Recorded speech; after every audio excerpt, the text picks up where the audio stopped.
수요 리바이블에 오신 여러분을 주님의 이름으로 사랑하고 축복합니다. 우리 지난주에 바울이 이제 로마로 붙잡혀 갔죠. 그래가지고 로마 옥중에서 쓴 그 옥중 서신을 우리가 계속해서 지난주에는 성회가 아니죠.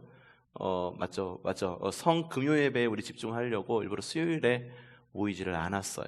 그래서 수요 예배 대신해서 성금요 예배 잘 들으셨죠? 예, 은혜 가운데 잘 들으셨은 줄로 믿습니다. 함께 예배하신 모든 분들 정말 잘 예배하셨고요. 함께 날마다 주님의 좀 십자가를 좀 지고 살아가고 좀 인식하고 살아가는 그런 우리 삶이 되었으면 좋겠어요. 그래서 지난주 수요일에는 우리 수요 리바이블 모이지 않았고 지지난주에 에베소서를 보았어요. 자, 그래서 오늘은 옥중서신의 두 번째 책인 빌립보서를 이렇게 보려고 합니다. 자, 우리가 수요 리바이블을 하면서 신구약 중간 시대를 본 적이 있습니다. 신구약 중간 시대에 그리스 시대를 본 적이 있죠. 그리스 제국 시대. 그래서 그리스가 유대를 통치했던 적이 있다라고 말씀을 드렸어요. 이 그리스가 하나된 그리스를 말해서 하나된 헬라를 말하면서 종교도 통합을 좀 이렇게 하려고 액션이 있었습니다. 그래서 이 유대교 가운데에도 좀 성전을 모독하고 성전 가운데에 막 돼지 피 뿌리고 죽은 돼지 사체 막 갖다 놓고 막 이스라엘 사람들은 돼지가 불결한 동물이잖아요. 그렇죠? 성전을 아주 모욕하는 그런 행동을 하곤 했었습니다. 근데 그건 거의 마지막 때였었고요. 그리스 시대의 거의 마지막 때였었고 거기서 하시dim 운동이 일어나서 그 하시dim 운동이 바리새인으로 발달했다라고 이미 여러분에게 말씀을 드린 적이 있습니다. 기억 안 나도 괜찮습니다. 수요 리바이블 할 겁니다.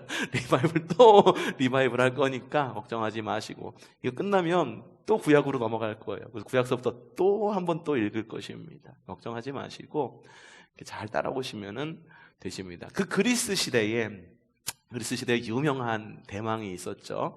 알렉산더 대왕이라고 유명한 대왕이 있었어요. 근데 알렉산더 대왕의 전 왕이 필립 대왕이었었습니다. 필립 대왕이 사실상 그 그리스를 하나로 통합하고 그래서 그 유산을 알렉산더에게 넘겨주고 알렉산더가 이 영토를 크게 확장을 한 거죠. 그래서 이 필립 대왕을 기리는 그 곳의 이름을 따서 우선 알렉산더 대왕의 이름을 딴 후세의 알렉산더 대왕의 이름을 딴 도시를 이 사람들이 지중해 근처에 지었는데 그리스 제국이 지었는데 그 이름이 알렉산드리아라고 하는 도시고요. 그리고 전 왕이었던 필립 왕의 이름을 따서 필립 왕을 기념하면서 따서 지은 그런 도시가 바로 빌립보 지역입니다. 오, 이렇게 되니까 빌립보 지역이 뭔가 조금 새로워 보입니다. 빌립, 예, 같은 말이죠. 빌립보, 그래서 지은 그런 이름입니다. 더 길어요. 원래는 더 긴데 제가 다 외우지는 못하고, 근데 이 빌립보 지역이 그 필립 왕 때에 지어진 도시이다. 근데 그 당시에 이 빌립보 지역은 금 생산량이 엄청나게 많았던 지역이었어요. 그래서 경제의 중심, 그래서 굉장히 중요한 그런 나라를 이렇게 도시로서 잘 성장해가고 있었었는데 이후에 그리스 시대가 지나가고 이 로마 시대에 오면서 금의 수확량이 갑자기 급격히 줄어듭니다. 이제 고갈되는 거예요. 그래서 로마가 어떠한 일을 했냐면 이 빌립보 지역이라고 하는 지역은 이미 도시가 세워져 있으니 이 지역을 살려서 로마 군인들 가운데에 퇴역한 군인들, 제대 군인들을 그 빌립보 지역에 정착을 시킵니다. 시킨 이유가 그곳이 로마의 전초기지였었어요. 그래서 아마도 그 예비군으로, 우리도 예비군 있잖아요. 우리나라도. 그래서 예비군으로 상주 예비군으로 그곳에 심은 것은 아닌지 좀 생각도 해보게 됐는데 로마의 전초기지예요. 그래서 굉장히 중요한 지역이고 그리고 그러다 보니까는 로마에서도 중요하게 생각하고 그래서 교통의 요지로 크게 발달을 합니다. 빌립보 지역은 마게도냐에 있는 거죠. 마게도냐 하면은 유럽을 말하는 겁니다. 바울이 2차 전도 여행 때 복음을 전한 곳. 아시아로 가려고 그랬다가 아시아로 가지 않고 이 빌립보 마게도니아 사람들이 이리 좀 오세요, 이리 좀 오세요. 그러니까는 가서 복음을 전했던 지역이 바로 마게도냐 지역이죠. 빌립보 교회는요, 바울이 2차 전도 여행 때 첫 방문을 했습니다. 여기서 방문을 해서 만난 아주 부자 있던 여인이 있다라고 오늘 새벽에 말씀을 드렸어요. 누구였을까요? 네, 맞아요. 루디아입니다. 루디아. 자세곡 장수 루디아를 만났습니다. 그래서 루디아의 집을 바탕으로 가정교회가 이루어졌어요. 가정교회가 이루어졌어요. 어제 새벽이었군요. 어제 새벽에 이야기한 거군요. 가정교회가 이루어졌어요. 초대교회의 모습은 가정교회였었습니다. 지금처럼 어떤 이렇게 틀을 갖춘 교회가 아니라 가정교회. 누군가가 유력한 사람이 자기의 집을 내놓습니다. 그래서 그 집을 중심으로 교회, 사람들이 모인 하는 어떤 집, 어떤 건물이라고 하는 그런 의미보다도 애초에 이 교회라고 하는 것은 사람을 의미하는 거였어요.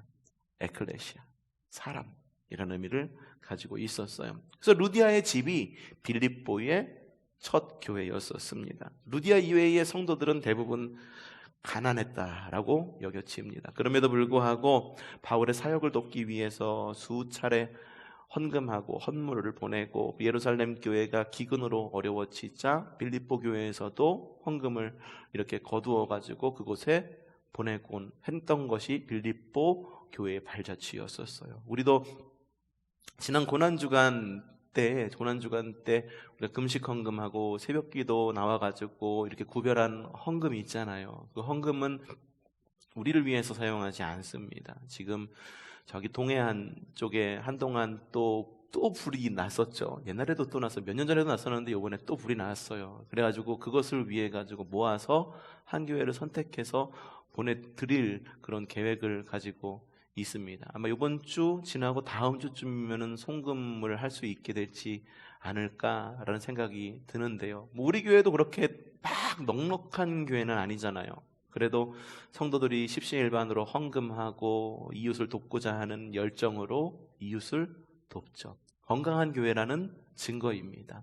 나 어렵다고 지갑 굳게 닫아버리고 그리고 이 주변에 있는 사람들 이렇게 교회 마당 이렇게 오고 가면은 사실 막 쓰레기도 버리고 막 그러잖아요. 막 시끄럽게 떠들기도 하고 막 그래가지고 그러는데 그런 불편을 감수하고 문턱을 낮추는 그런 교회가 굉장히 좋은 교회입니다. 그것을 위해서 우리 교회가 지금 계속 달려가고 있는 것이고 그것을 위해서 지금 60주년 건축을 준비하고 있는 거예요.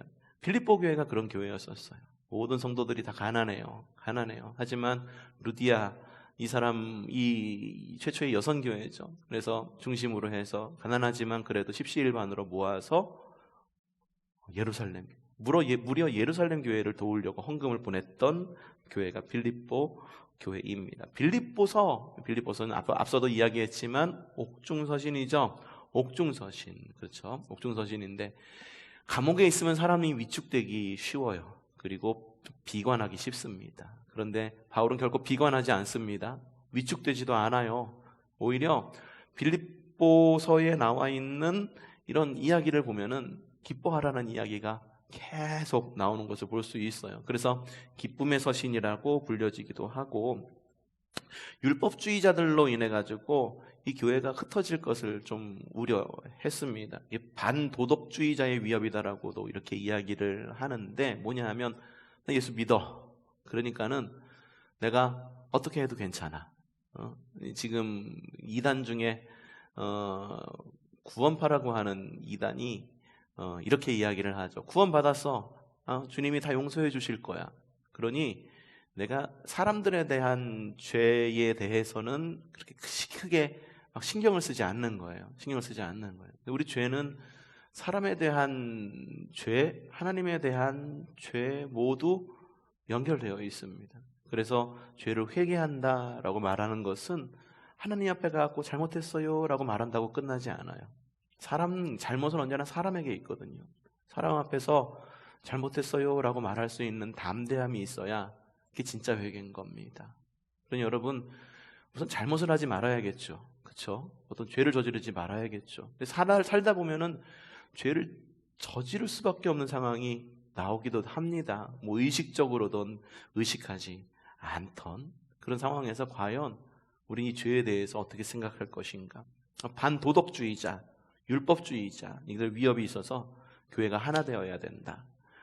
그런 것을 이야기를 하고 있는 것을 볼 수가 있죠. 빌립보서의 구성 이렇게 보시면 알 수 있어요. 1장부터 4장까지 이렇게 되어 있는데요. 보시면은 서두 내용, 인사, 그 바울의 기도, 그리고 주님의 영광, 그리고 그리스도에 대한 이야기, 주님에 대한 이야기가 계속 나오고 있는 것을 볼 수가 있는데, 무엇보다도 주님은 누구신가에 대해서 계속해서 이야기를 하고 있는 것을 볼 수가 있어요. 주님의 영성에 대해서 이야기를 하고 있죠. 주님의 영성 이러니까 뭔가 조금 이상하죠? 그렇죠? 주님의 영성. 왜요? 주님의 기도도 있었는데 주님의 영성은 있으면 안 되나요? 네, 주님의 영성이라고 하는 것이 있습니다.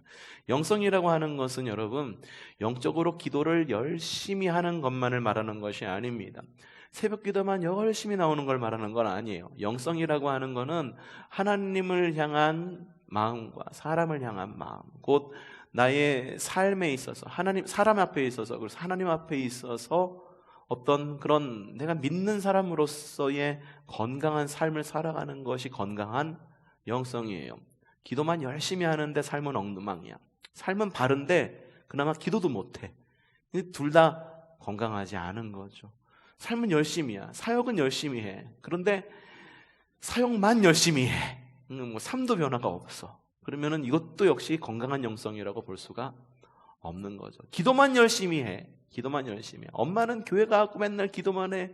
오면은 엄마에서 보여주는 권사님 좀 보여줘. 이러면은 그게 이제 건강한 영성이라고 볼 수가 없는 거죠. 영성은요, 삶이 뒷받침될 때 건강한 영성이라고 될 수가 있는 거예요. 근데 예수님의 영성은 어떤 영성이라고 빌립보에서 이야기하느냐? 유명한 말씀이 빌립보서 2장 3절부터 나옵니다. 한번 읽어보죠. 시작. 무슨 일을 하든지 경쟁심이나 허영으로 하지 말고 겸손한 마음으로 하고 자기보다 서로 남을 낮게 여기십시오. 낮게 여기란 말이 아니라 더 높게 여기라는 말입니다. 또한 여러분은 자기 일만 돌보지 말고 서로 다른 사람의 일도 돌보아 주십시오. 지금 이거 우리 교회들이 못하는 거예요. 그냥 교회 내부에만 신경 쓰죠. 바깥에는 신경을 안 써요. 이거 우리가 좀 교회 방향을 좀 바꿔야 됩니다. 여러분 안에 이 마음을 품으십시오. 그것은 곧 그리스도 예수의 마음이기도 합니다. 자, 유명한 말씀이죠. 시작. 그는 하나님의 모습을 지니셨으나 하나님과 동등함을 당연하게 생각하지 않으시고 오히려 자기를 비워서 종의 모습을 취하시고 사람과 같이 되셨습니다. 그는 사람의 모양으로 나타나셔서 자기를 낮추시고 죽기까지 순종하셨으니 곧 십자가에 죽기까지 하셨습니다. 그러므로 하나님께서는 그를 지극히 높이시고 모든 이름 위에 뛰어난 이름을 그에게 주셨습니다. 주님도 똑같은 이야기를 했어요. 제자들이 하나님의 나라, 이제 주님께서 이스라엘 나라를 회복시키실 텐데 그 나라에서 한 명은 좌편에 한 명은 우편에, 옛날 말로 좌의정 우의정 뭐 시켜달라고 이야기를 하니까 뭐라고 말씀하시나요? 하나님 나라는 그런 거 아니야. 너희들 높아지고 싶으면 낮아져라 라고 이야기를 하죠. 이 빌립보서에서도 똑같습니다. 하나님이 주님을 지극히 높으셔서, 물론 하나님 당신이시기도 하시죠. 이 기독론이라고 하는 건데 기독론에 대해서 나중에 이야기할 기회가 있으면은 좀 이야기를 전하도록 하겠는데, 하나님이 지극히 높이신 이유는 무엇인가? 바로 예수께서 어떻게 하셨기 때문에, 십자가에 죽기까지 순종하셨기 때문에. 여러분 높임 받으시고 싶으세요? 그러면은 십자가에 죽기까지 순종하시면 되십니다. 쉽지 않죠. 근데 죽음이라고 하는 거는, 우리가 육신의 죽음 굉장히 두려워하잖아요. 그래서 죽기까지 순종하라고 그러니까는 나보고 죽으란 얘기인가, 말뜻 좀 잘 좀 알아들으셔야 돼요. 근데 우리는 육신의 죽음을 두려워하는데 영적 죽음에 대해서 별로 두려워하지 않아요. 정신의 죽음에 대해서는 두려워하지 않아요. 왜 그럴까? 육신의 죽음 이러면은 딱 떠오르죠. 근데 영의 죽음, 정신의 죽음 이러면 딱 떠오르지 않아요. 왜 그럴까? 우리가 그거에 대해서 심각하게 고민해 본 적이 없기 때문이에요. 어렸을 때부터 육신의 죽음에 대해서는 심각하게 고민합니다. 아이들도 죽음에 대해서 생각을 해요. 아이들도. 근데 영의 죽음에 대해서 커서 아직까지도 어린아이들처럼 육신의 죽음만을 생각하고 그 이외의 것은 생각해 본 적이 없는 거죠. 그러니까는 영의 죽음에 대해서는 심각하게 여기지 않아요. 이게 굉장히 심각한 겁니다. 정신의 죽음에 대해서는 생각하지 않아요. 그래서 오히려 정신의 죽음에 대해서는 사람들이 오히려 손가락질하는 경우도 있죠. 저거 제정신 아니야 막 그런 손가락질하는 사람들도 있죠. 저는요, 육신의 죽음은요, 사실 이 땅에서 여러분 의식이 있을 때 이 땅에서 죽으면 육신의 죽음은 거기서 끝입니다. 거기서 끝이에요. 근데 영의 죽음은 거기서 끝나질 않아요. 정신의 죽음, 이 땅에서 살아갈 때 정신의 죽음이 이게 얼마나 심각한 건지 아십니까? 여러분 혹시 정신인 혹은 마음의 병이 있다라고 한다면 육신의 병이 아플 때 병원을 찾아가는 것만큼 마음의 병이 있을 때 병원을 찾아가는 것을 여러분 창피해하거나 두려워할 필요 없어요. 예전 같으면은 신경정신과 간다 그러면 저 사람은 정신에 무슨 문제가 있는 것 아니야? 라고 생각해서 막 손가락질했어. 근데 지금은 그런 시대가 아니에요. 사람들이 그만큼 깨었어요. 몸이 아픈 것만큼 정신이 아플 수도 있어요. 그러면은 나가서 기도하면 되지. 기도하면은 되죠. 근데 기도하면서 함께 우리가 움직여야 될 게 뭐냐 하면 우리 여러분의 정신을 위해서 신경정신과도 찾아갈 수 있어야 되는 거예요. 병원을 찾아갈 수 있어야 되는 거예요. 영도 마찬가지. 영이 아플 수도 있습니다. 영이 아플 수도 있어요. 그럼 어떻게 해야 됩니까? 그때는 신경정신과 찾아가도 소용없어요. 그때는 병원 찾아가도 소용없어요. 영이 아파갖고 영에 기부스 할래요? 어떻게 조각 맞춤 하실래요? 그게 안 되잖아요. 그 영이 아프면은 어떻게 해야 될까? 그때는 교회를 오셔야 되는 거예요. 기도하셔야 되는 거예요. 말씀 읽으셔야 되는 거예요. 그래야 내 영이 바르게 진단받을 수가 있는 겁니다. 어디까지 하다가 이 이야기가 나왔죠? 하나님의 맞아. 영의 죽음에 대해서 이야기하다가 여기까지 왔습니다. 그러니 우리가 하나님 앞에 설 때에 정말로 내가 지은 죄, 정말로 몸밖에 드릴 것밖에 없어. 몸밖에 드릴 것 없으니 나를 받아 주소서. 옛날에 이런 찬양도 있었거든요. 근데 내 몸이 죽는 것, 사실 그게 두려운 것이 아니라 하나님 앞에서 죽지 못하는 것, 하나님 앞에서 철저히 깨지지 못하는 것, 그게 나에게 큰 두려움이 되고, 그리고 하나님 앞에 깨어짐과 낮아짐과 죽어짐으로 하나님 앞에 나아가야 되는 거예요.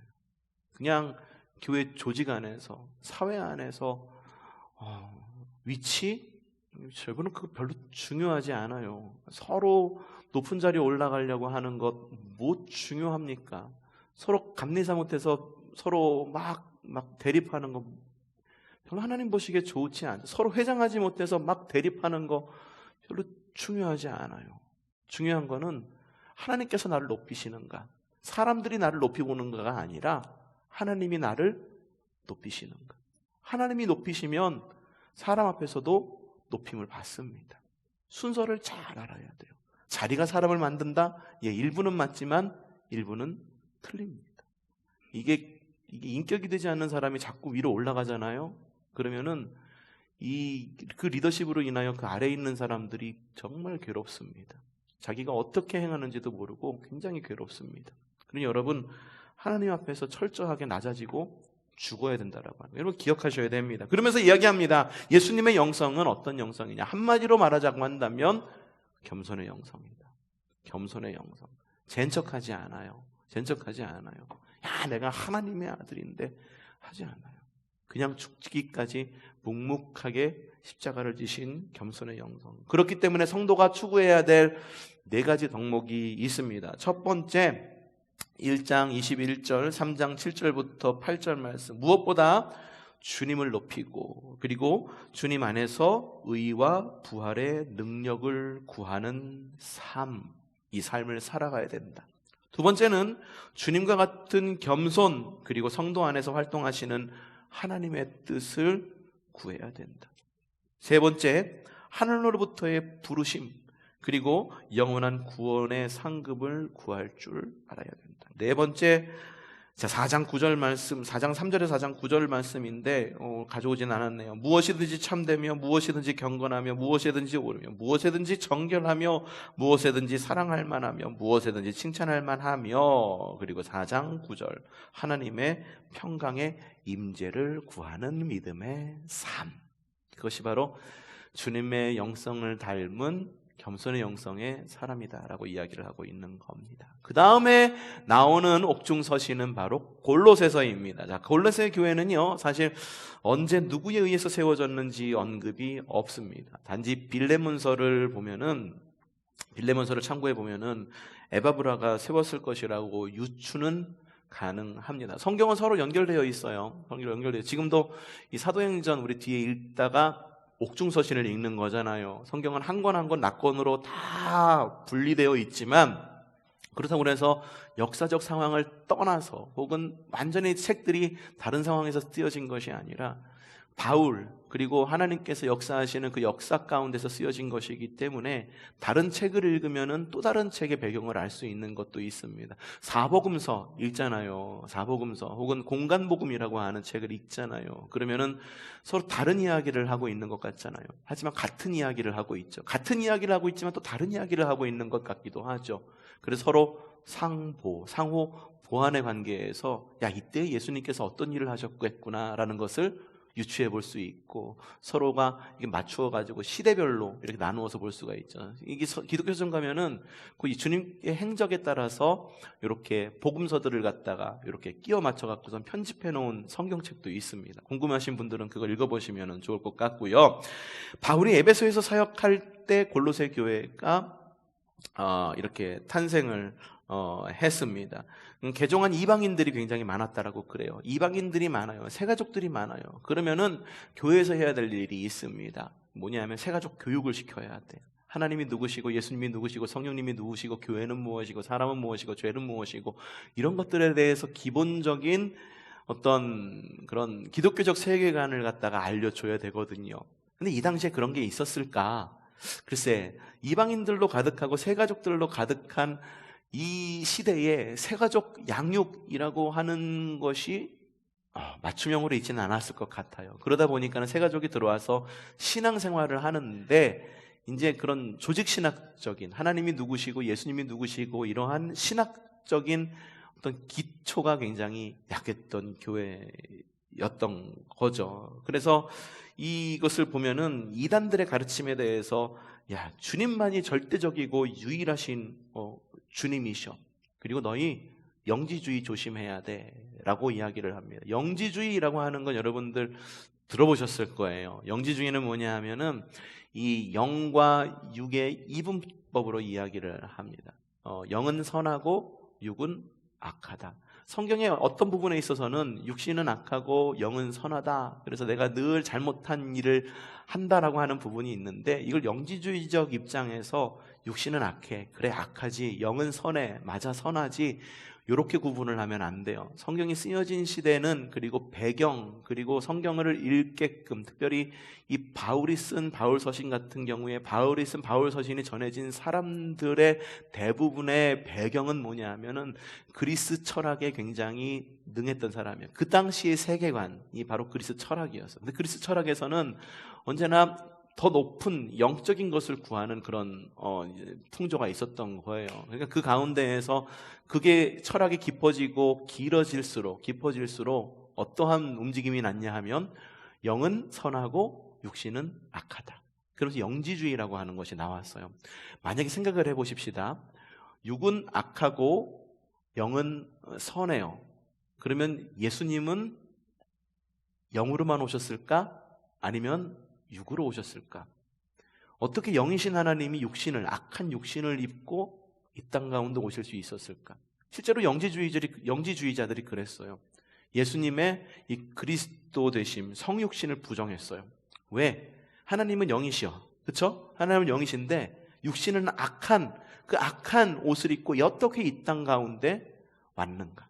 그래서 예수님의 성육신을 부인합니다. 영지주의는 굉장히 무서운 거예요, 여러분. 그러니까는 우리도 생각할 때, 성경을 읽을 때 요거 굉장히 잘 생각하셔야 돼요. 잘 생각하셔야 돼요. 하나님께서는 우리에게 영만 주신 것이 아니라 아까도 얘기했잖아요. 마음도 주셨어요. 육신도 주셨어요. 그래서 육신 아프면 병원 가고 마음 아픔도 병원 가고 영이 아프면은 교회에 와야 된다. 그리고 말씀 가운데로 나가야 된다. 기도해야 된다라고 하는 것 말씀드렸잖아요. 영지주의가 이거를 반대하는 거예요. 쉽게 얘기해가지고. 그리고 얘기하면서 이 새가족들이 많고 또한 이런 새가족들에게 기독교란 뭔지를 알려주려고 하다 보니까는 주님에 대해서 계속 이야기합니다. 주님이 누구신지 계속해서 이야기를 해요. 그래서 빌립보서가 어떻게 구성이 되어 있는지 여러분 보시면 1장부터 2장까지는 예수 그리스도가 어떤 분이신지 정말 대단한 분이십니다. 우월성 그리고 하나님의 아들이십니다. 그리스도는 어떤 분이 좀 이따 읽을 거예요. 그리고 3장부터는 그러면 우리는 그런 부르심에 합한 그리스도인은 어떻게 살아야 되는가? 똑같죠? 구조가 똑같죠? 앞에 부분에서는 신학이 나오고 뒷부분에서는 삶이 나오고 그런 이야기를 하고 있어요. 자, 주님은 누구신가? 자, 1장 16절에서 17절 읽어보죠. 시작. 만물이 그분 안에서 창조되었습니다. 하늘에 있는 것들과 땅에 있는 것들, 보이는 것들과 보이지 않는 것들, 왕권이나 주권이나 권력이나 권세나 할 것 없이 모든 것이 그분으로 말미암아 창조되었고 그분으로 말미암아 그분을 위하여 창조되었습니다. 그분은 만물보다 먼저 계시고 만물은 그분 안에 존속하십니다. 곧 주님은 모든 만물의 창조주이시다. 주님이 예수 그리스도께서 언제부터 계셨을까? 육신의 탄생은 마리아부터 있었다고 이야기를 합니다. 성육신이라고 이야기합니다. 하지만 삼위일체적 하나님, 이 삼위일체적 하나님은 하나님을 이해하기 위한 신비입니다. 그래서 어떻게 설명하기가 까딱 잘못 설명하면은 다르게 설명할 수가 있는데 대부분 이렇게 이야기를 해요. 근데 정확한 이야기는 아니에요. 아버지가 있고 직장인으로서의 남성이 있고 그리고 뭐가 있을까? 아버지로서 남편으로서의 아버지도 있고 똑같은 한 사람이지만 기능이 다르잖아요. 그렇죠? 그 모습이 다르잖아요. 이 성육신을 이렇게 표현을 하기도 합니다. 근데 이것도 정확한 표현은 아니에요. 또 이렇게 또 벤다이어그램 같은 걸로다가 이렇게 그려가지고선 설명하기도 하는데 그것도 정확한 표현이 아닙니다. 이게 성육신은 성경 안에 나타난 성부, 성자, 성령, 삼위일체 하나님에 대한 이야기와 성육신은 이거는 하나님의 신비의 그런 표현입니다. 그러니까 예수님이 언제부터 계셨는가? 바로 창조할 때부터 계신 분이시다. 삼위일체 하나님으로서 함께 계셨던 분. 그렇기 때문에 그리스도는 누구신가? 모든 만물의 창조주이시다라고 이야기를 하는 거죠. 1장 18절 그리스도는 누구신가? 시작. 그분은 교회의 몸의 머리람이십니다. 그는 근원이시며 죽은 사람들 가운데에서 제일 먼저 살아나실 분이십니다. 이는 그분이 만물 가운데서 으뜸이 되시기 위함입니다. 무엇이라고요? 교회의 머리다라고 이야기를 하고 있어요. 우리 교회의 머리는 누구십니까? 목사죠? 주님이십니다. 우리 교회의 머리는 누굽니까? 장로님들이죠? 주님이세요. 우리 교회 머리는 누구십니까? 성도죠? 아니에요. 주님이세요. 교회는 이게 민주주의가 아니라 주주주의예요. 주주주의. 주님이 주인 되시는 곳. 그것이 바로 교회입니다. 교회 안에서 민주주의로 합시다. 여러분 물론 사람이 곧 교회이기도 합니다. 하지만 우리의 주님을 잊어서는 안 돼요. 주님이 뭐라고 말씀하시는지 잊어서는 안 된다라고 하는 거예요. 1장 19절 주님은 누구이십니까? 하나님께서는 그분의 안에 모든 충만함을 머무르게 하시기를 기뻐하신다라고 이야기를 하세요. 하나님의 모든 하나님의 모든 충만함에 거하시는 분이 그리스도이시다. 또한 20절부터 22절 읽어보죠. 시작. 평화를 이루셔서 그분으로 말미암아 만물을 곧 땅에 있는 것들이나 하늘에 있는 것들이나 다 자기와 기꺼이 화해시키셨습니다. 전에 여러분은 악한 일로 하나님을 멀리 떠나 있었고 마음으로 하나님과 원수가 되어 있었습니다. 그러나 지금은 하나님께서 그리스도의 죽으심을 통하여 그분의 육신의 몸으로 여러분과 화해하셔서 여러분을 거룩하고 흠이 없게 하고 책망할 것이 없는 사람으로 자기 앞에 내세우셨습니다. 주님은 하나님과 화목하게 가는 바로 길이다라고 하는 거예요. 화목 제물이라고 하는 것이 여기서 나오는 겁니다. 하나님과 화목시키시는 십자가로 말미암아 하나님께로 가는 길이다. 또 1장 27절 시작. 하나님께서는 이방 사람들 가운데 나타난 이 비밀의 영광이 얼마나 풍성한지를 이 비밀은 여러분 안에 계신 그리스도요 곧 영광의 소망이십니다. 영광의 소망이셔서 성도 안에 거하시는 분, 바로 그분이 그리스도이십니다. 영광의 소망. 그러면은 그리스도인들의 삶에 대해서 좀 이야기를 하는데, 삶에 대해서 이야기를 하기 전 2장에서 먼저 그러면 어떻게 살아야 되니? 먼저 좀 멀리 해야 될 것 좀 이야기해보자 라고 말하면서 멀리 해야 될 것, 배격해야 될 것을 이야기를 합니다. 2장 8절 시작.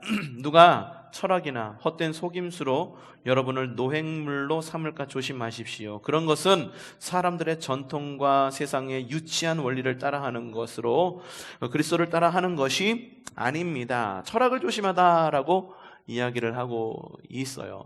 자, 철학을 조심하는데 여러분 그 사주 보는 거 있죠. 사주는 누가 얘기할 때 사주는 철학이다라고, 아니 통계다라고 이렇게 이야기하시는 분들이 있어요. 그래서 몇 날 몇 시에 태어난 누구는 대략 어느 점으로 살았다라고 해서 통계다, 그러니 죄책감 가질 필요 없어라고 말하시는 분들이 계시는데, 여러분 그것도 하면 안 되는 거예요. 사주 보는 거 이거 하면은 안 되는 겁니다. 철학관, 괜히 거기 철학관이라고 쓰여져 있겠어요. 또한 한 가지 버려야 될 것, 멀리 해야 될 것, 이단 사상을 멀리 해야 됩니다. 이단이라고 하는 게 왜 생겨났는지, 이단이 생겨난 배경을 역사적으로 설명하면 좀 긴데 간단하게 이야기를 하면은 이거예요. 교회들이 막 생겨났어요.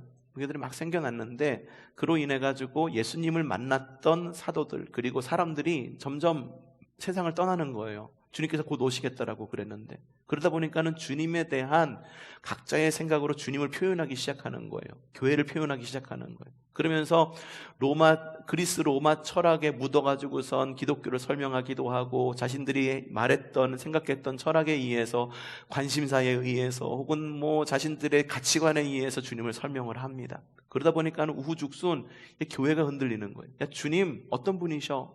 주님은 아까 영지주의처럼 육신으로 오시지 않았어. 주님은 영이실 뿐이야. 성육신?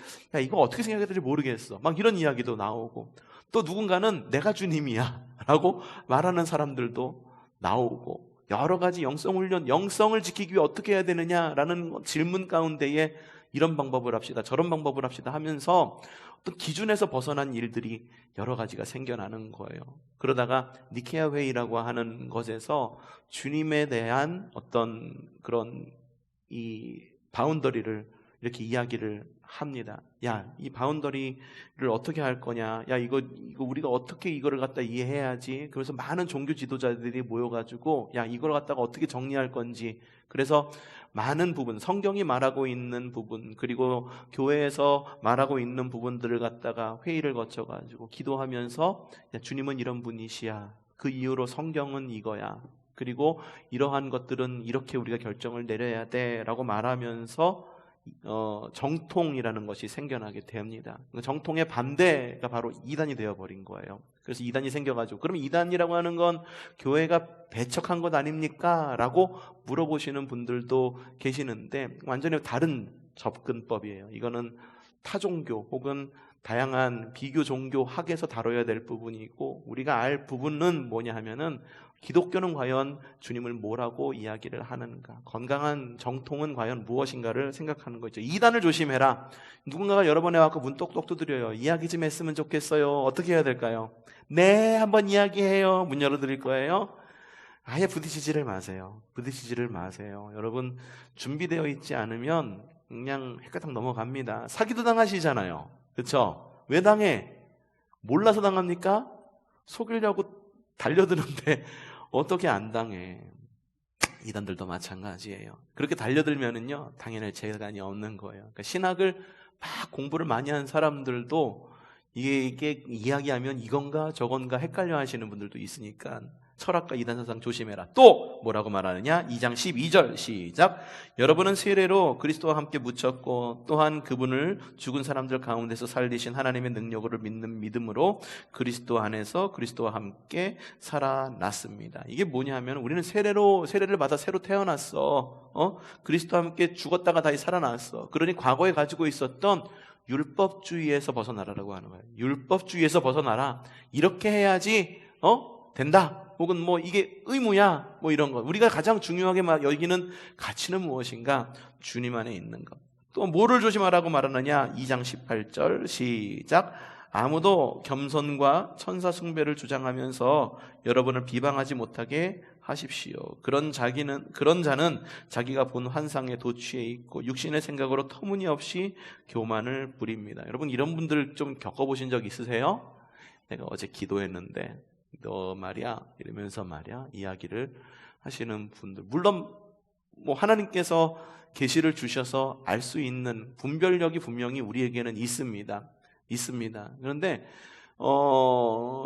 이게 생각해야 될 것이 과연 이것이 교회를 세우는 일인가, 상대방을 세우는 일인가, 그냥 겁박하는 일인가? 이거 굉장히 여러분 잘 생각하셔야 돼요. 잘 생각해서 좀 분별할 수 있어요. 이게 뭐냐면 신비주의라고 하는 부분들이 있는 거죠. 또 무엇을 조심해야 되느냐? 23절. 이런 것들은 꾸며낸 경건과 겸손과 몸을 학대하는 데는 지혜를 나타내 보이지만 육체의 욕망을 억제하는 데는 아무런 유익이 없습니다. 야, 어떻게 하면 주님을 잘 모실 수 있을까?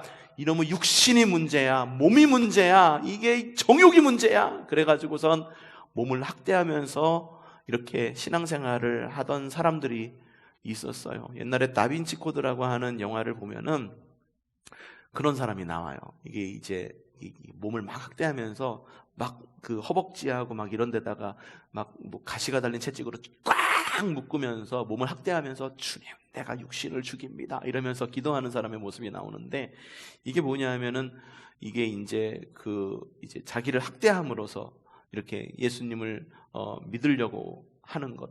그래서 금욕주의라고 하죠. 금욕주의, 육신의 욕망을 버려야지만 하나님을 잘 믿을 수 있다. 금욕주의를 조심해라. 그러면 어떻게 우리가 살아야 될까? 그 다음에 나옵니다. 자, 3장 1절. 자, 어떻게 살아야 될까? 시작. 그러므로 여러분이 그리스도와 함께 살려주심을 받았으면 위에 있는 것들을 추구하십시오. 거기에는 그리스도께서 하나님의 오른쪽에 앉아 계십니다. 어디에 있는 것을 추구하라? 위에 있는 것을 추구하라. 위에를 바라봐라. 여러분, 위에를 바라보라라고 하는 건 주님을 바라보라라고 하는 의미입니다. 근데 우리가 세상 안에 있는 중력 안에 묶여서 살지 말라는 거예요. 이 중력을 벗어난 삶을 살아라고 하는 거예요. 중력을 벗어나서 사는 사람 아무도 없습니다. 교회가 세워질 수 있는, 건물이 세워질 수 있는 것도 중력 때문에 세울 수 있는 거고요. 우리가 중력 때문에 이 모든 것이 있는 거고, 중력 때문에 우리가 붙어 있는 거죠. 중력이 없으면 물도 못 마셔요. 사람들은 중력에 묶여서 살아갑니다. 그런데 우리가 살아야 될 것은 중력에 묶여서 이 땅 가운데 있는 것에 묶여 사는 것이 아니라 하늘을 바라보는 것, 하나님의 은혜를 바라보는 것. 중력에 유일하게 세상의 모든 것이 중력에 묶여 있는데 중력에 묶여 있지 않는 유일한 하나님의 성품이 있는데 그게 바로 은혜라는 거예요. 은혜는 땅을 향하지 않습니다. 은혜는 언제나 하늘을 향합니다. 그러니까 우리가 보아야 될 것이 어디인가? 위를 바라보는 삶을 살아라. 옛날에 미스터 선샤인이라고 하는 그런 드라마가 있었는데 거기에 나오는 주인공, 남자 주인공이 있어서 이병헌이 남자 주인공, 여러 명이 있었는데 그 중에 한 명이었었는데, 이 이병헌이 처음에 태어나서 종으로 태어납니다. 노예로 태어나요. 한 부잣집의 노예로 태어나요. 근데 어렸을 때부터 얘가 똑똑했었던지라 이렇게 지게를 지고선 이렇게 길을 걸어가고 있는데 얘가 하늘을 보면서 딱 보면서 야 하늘이 멋있구나 뭐 어쩌구나라고 이야기하는데 한 선배가 가면서 이야기를 하는 거예요. 너 보아하니 네 집 종이냐? 아무게 좀 종입니다 라고 하니까는 하늘 쳐다보지 마. 하늘을 쳐다보면 너는 절망만 하게 될 거야. 너는 그냥 땅만 쳐다보면서 살거라. 땅을 쳐다봐야 너는 절망할 일이 없는 거야. 너의 한계를 뛰어넘으려고 하지 마 라고 이야기를 합니다. 그 시대 그랬어요. 땅을 쳐다보고 희망에 대한 거를 갖다가 벗어날 수 없는 환경 가운데 살려면 땅을 쳐다보고 살아야지 라고 그렇게 이야기를 하고 있는 거죠. 근데 우리는 하늘을 바라보는 사람이에요. 우리 희망을 바라보는 사람이에요. 과거에 묶여있는 사람이 아니라 미래를 바라보고 달려가는 사람이라고 하는 거예요. 그러면 그리스도인은 위의 것을 생각하라. 두 번째 3장 8절에서 10절 말씀. 그러나 이제 여러분은 그 모든 것 곧 분노와 격분과 악의와 회방과 여러분의 입에서 나오는 부끄러운 말을 버리십시오. 서로 거짓말을 하지 마십시오. 여러분은 옛사람을 그 행실과 함께 벗어버리고 새 사람을 입으십시오. 이 새 사람은 자기를 창조하신 분의 형상을 따라 끊임없이 세워져서 참 지식에 이르게 됩니다. 새 사람을 입으라 라고 이야기를 합니다.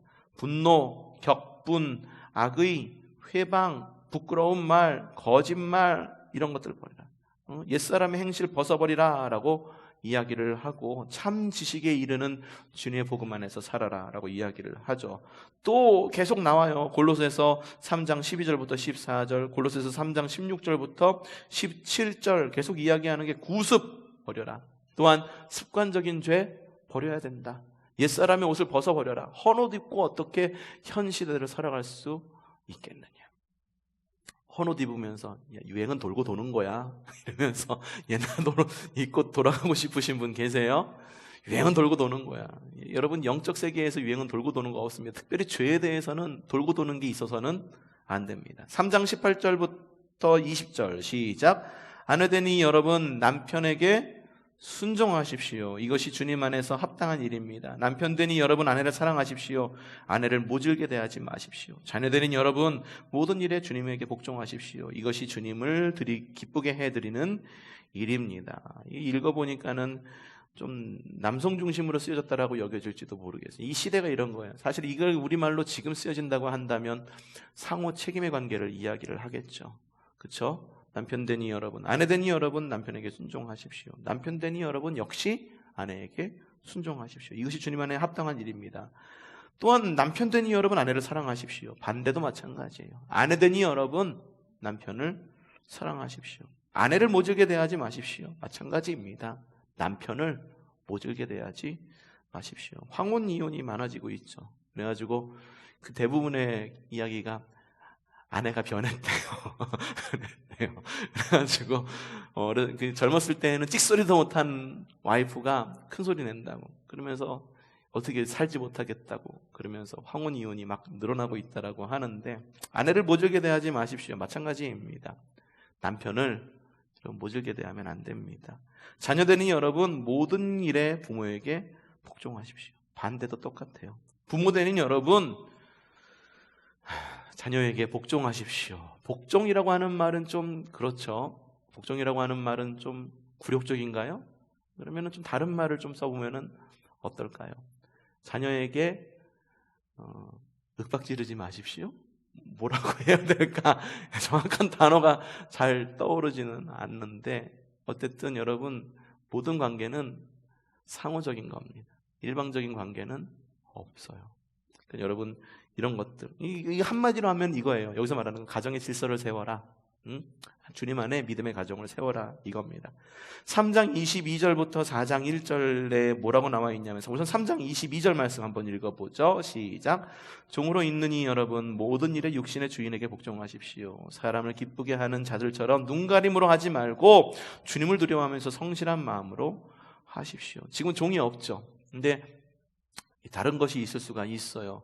이게 종과 주인의 관계는 아닐지라도 상사와 밑에 있는 후임과의 관계 이런 관계가 있을 수도 있는 거죠. 복종이라고 하는 말은 어쩌면은 지금에 맞지 않는 말일지는 모르지만 이 말은 좀 우리가 좀 새겨들을 필요가 있는 것 같아요. 사람을 기쁘게 하는 자들처럼 눈가림으로 하지 말고 그냥 상급자한테 혹은 자기보다 윗사람한테는 그냥 굽신굽신하면서 찍소리도 못하고 밑에 사람들한테만 막 이렇게 막 혹은 눈가림으로 다 알거든요. 상급자들은 다 알아요. 그리고 주님을 두려워하면서 성실한 마음으로 하라라고 하는 거. 그러면은 종으로서의 이런 저기만 있는가? 그것도 아니에요. 4장 1절 시작. 주인 되니 여러분 정당하고 공정하게 종들을 대우하십시오. 여러분도 하늘의 주인을 모시고 있다는 사실을 아시기 바랍니다. 이게 중요한 거예요. 뭐냐면 정당하고 공정하게 종들을 대우하십시오. 요것보다 중요한 것. 요게 될 수 있는 이유가 뒤에 나와요. 여러분도 하늘의 주인을 모시고 있다는 사실을 아시기 바랍니다. 여러분 기도할 때 어떻게 기도하십니까? 주님, 주여 하고 기도하시잖아요. 이 말이 뭔 말이에요? 내 주님이 계시다라고 하는 거예요. 내 주인이 계시다라고 하는 거예요. 내가 주님 앞에서 나도 또한 종이에요. 근데 여러분 주의해서 말할 게 있어요. 저한테 그러라는 건 아니고 다른 데 가서 혹시 기도하실 때 이렇게 종인 주의 사자라고 이렇게 기도하시는 경우가 종종 있어요. 그렇죠? 있는데 그거는 이렇게 좀 기도할 때 이게 여러분이 그러니까는 이야기할 때 목사나 성직자는 하나님 앞에 종된 사람들은 맞아요. 근데 기도할 때 좀 다른 언어를 좀 우리가 찾아볼 필요가 있지 않을까라는 생각이 들어요. 종인 주의 사자 그러니까는 종종 이렇게 우리 교회는 안 그렇지만 목사를 종부리듯이 하시는 분들이 종종 계시기도 해요. 주님의 종이지 성도의 종. 물론 성도를 섬깁니다. 하지만 성도의 종은 아니에요. 여러분 그걸 기억하셔야 돼요. 저를 뭐 종 취급하지 말아라 그걸 얘기하는 게 아니고 마찬가지예요. 다 마찬가지예요. 어쨌든 상호 보완적인 이야기를 하잖아요. 남편과 아내, 자녀와 부모, 종과 주인, 상호 보완적인 것, 상호 관계적인 것. 교회도 역시 마찬가지예요.